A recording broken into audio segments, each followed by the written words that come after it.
మాకు బెస్ట్ ఏంటి నచ్చింది చెప్పనా? చెప్పండి. మాకు ఆడియో రిలీజ్ అప్పుడు మెగాస్టార్ చిరంజీవి గారు మేమంతా చూసి ఆయన డాన్సులు చేసి పెరిగాం. సో ఆయన రామ్ కోరి అలా అని మీ డైలాగ్ చెప్పారే, దాట్ వాజ్ అమేజింగ్. చాలా చాలా బాగా అనిపించింది మాకు. ఏది ఆయన ఈ డైలాగ్ విన్నప్పుడు బోయపాటి గారిని పిలిచి, ఏం బోయపాటి నాకు నా పర్మిషన్ తీసుకోకుండా ఎలా పెడతావు ఈ డైలాగు, చరణ్ ఇప్పుడు చెప్పేసాడు అది అంటే, సార్ అదేంటి సార్ అనుకోలేదంటే చాలా బాగుంది అన్నారు. I think his favourite dialogue is that కదా, వార్నింగ్ సీన్లో వచ్చేది. అది చాలా ఇబ్బందిగా ఉంటుంది మాకు చేసేటప్పుడు. అసలు టోటల్గా ఏంటి బోయపాటి గారు ఇంటి పేరు చెప్పడం ఏంటి అదేంటి అన్నాను, కానీ తీసే విధానం కానీ దానికి ముందు సీను దాని వెనకాల సీను ఆయన రాసిన విధానం చూస్తా ఉంటే ఇది పెద్ద నాకు ఇబ్బందిగా అనిపించలేదు. లేకపోతే నేను కన్విన్స్ అవ్వకపోతే మన ఇంటి పేరు అలా తీసుకుని అది చెప్పడం అనేది చాలా ఇబ్బందికరంగా ఉంటుంది. బట్ చాలా బ్యూటిఫుల్గా దాన్ని ప్యాక్ చేశారు అటు ఇటు.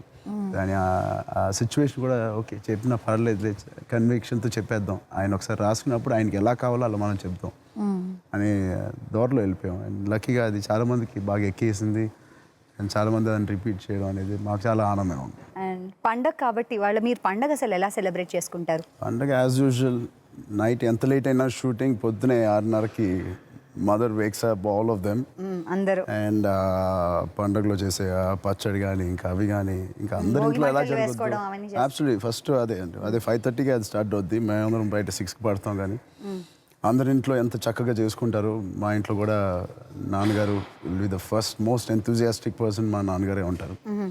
అందరినీ లేపి అవన్నీ ఆ భోగి మీద దగ్గర కూర్చొని దాని తర్వాత టిఫిన్స్ చేసి అక్కడే టిఫిన్ చేసి దాని తర్వాత ఎవరింటికి వాళ్ళు వెళ్ళిపోయి హోల్ ఫ్యామిలీ వస్తారు ఆల్మోస్ట్ మా ఇంటికి. అవన్నీ మధ్యాహ్నం నుంచి స్టార్ట్ అవుతాయి. అండ్ మా కోసం కాకపోయినా ఇంట్లో ఎంతమంది పిల్లలు ఉన్నారు కాబట్టి వాళ్ళకి నేర్పించడానికైనా మేము మళ్ళీ పైగా మేడ మీదకి వెళ్ళి వాళ్ళకి నేర్పిస్తాం. ఒక రంగస్థలం లాంటి సినిమా చేసి అలాంటి క్యారెక్టర్ చేసి సౌండ్ ఇంజనీర్గా చేసి సడన్గా ఒక ట్రాన్స్ఫర్మేషన్, ఇది ఎలా అనిపిస్తుంది మీకు? లేదు, ఈ సినిమా కంప్లీట్లీ అన్ప్లాన్డ్గా ప్లాన్ చేసాం. ఎలాగంటే రంగస్థలం తర్వాత ఈ సినిమా చేయాలని నేను మాత్రం ఎప్పుడు ప్లాన్ చేయలేదు, అనుకోలేదు. బట్ ఇది కొద్ది సంవత్సరాల క్రితమే ఈ కథ లైన్ విన్నాను.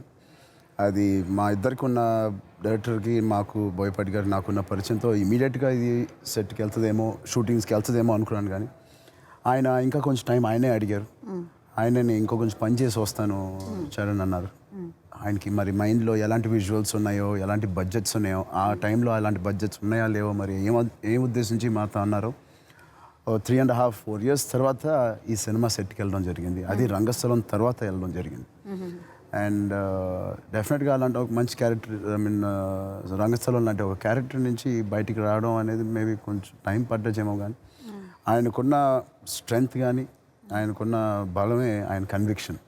ఆయన ఏదైనా అసాధ్యమైంది కూడా సాధ్యమయ్యేలాగా ఆయన నమ్మించగలరు ఆయన.